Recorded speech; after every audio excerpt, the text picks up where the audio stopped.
Hello, everybody, and welcome back to another episode of the Marinelli podcast. In this episode, I'm going to give my reactions and analyze Super Bowl 55. So, Tom Brady has just done the impossible.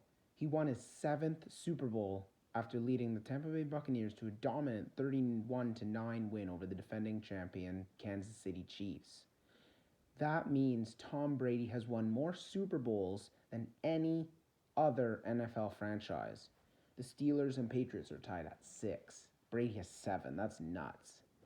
The Buccaneers won because of an outstanding performance by their lockdown secondary and their destructive defensive line.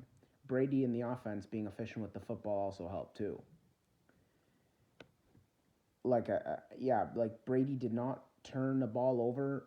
He had a pretty good completion percentage, and he did not trade touchdowns for field goals. The Bucs scored 4 touchdowns to only 1 field goal, which is what you have to do to beat Kansas City.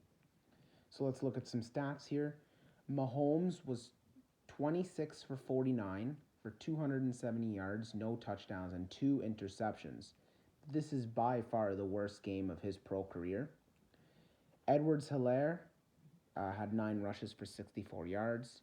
Travis Kelce had 10 receptions for 133 yards, which sounds like a lot, but his yards were like quiet yards.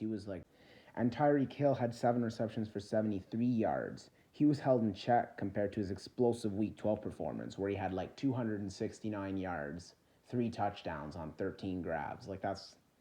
So the Bucs secondary learned from that for sure. Now for the Bucs, Brady was 21 for 29. That's efficient. 201 yards, 3 touchdowns, and no interceptions. Leonard Fournette went off. He had a game, 16 rushes, 89 yards, and a touchdown. Ronald Jones also was crazy. He had 12 rushes for 61 yards. Rob Gronkowski. Brady and Gronk love playing together in the playoffs. Rob Gronkowski had 6 receptions for 67 yards and 2 touchdowns. And Antonio Brown, he had 5 receptions for 22 yards and a touchdown. The Bucs sacked Mahomes 3 times, and the Chiefs only sacked Brady once.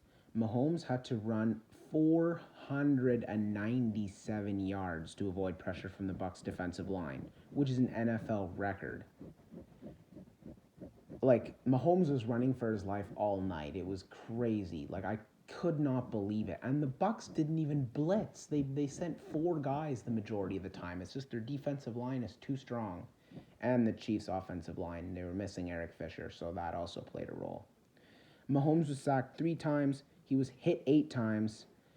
And he was pressured 29 times, a Super Bowl record. The Bucs played in cover 2 all night, and it worked. The Chiefs, for the most part, were not able to run the ball against the Bucs linebackers. It forced the Chiefs to consistently pass the ball. The Bucs secondary played very well, playing man coverage across the board, even doubling up Kelce and Hill on certain plays, not allowing the two to consistently be open.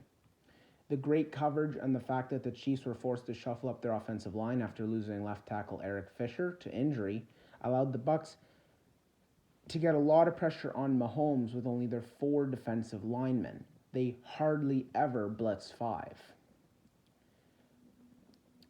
None of Mahomes' receivers were open, right? So combine that with a bad offensive line that gives pressure all the time, and Mahomes is running for his life all night. In the Super Bowl, the Bucs blitzed less than they have in any other game all season.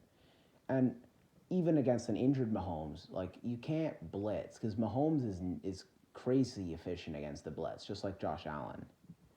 The entire Bucs defense played well, holding the Chiefs to 9 points, only 3 field goals. This is the first time the Chiefs have not scored 10 points with Mahomes as the starter.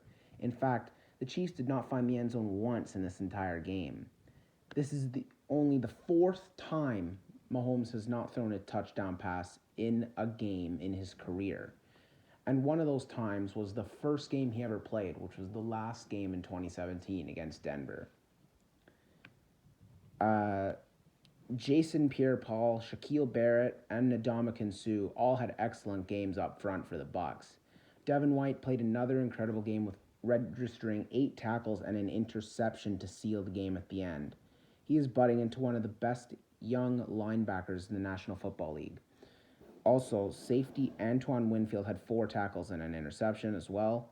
Winfield got his revenge against Tyreek Hill by throwing up the peace sign in Hill's face after Hill did the same to him in the Chiefs' Week 12 win against the Bucs. That was pretty funny to see. He got penalized for it, but I think it was worth it. A lot of people complained about the officiating too, saying the games were called differently than the conference championship games. The people argued that some of the defensive pass interference and defensive holding calls in the Super Bowl were soft compared to what they were letting go in the championship games.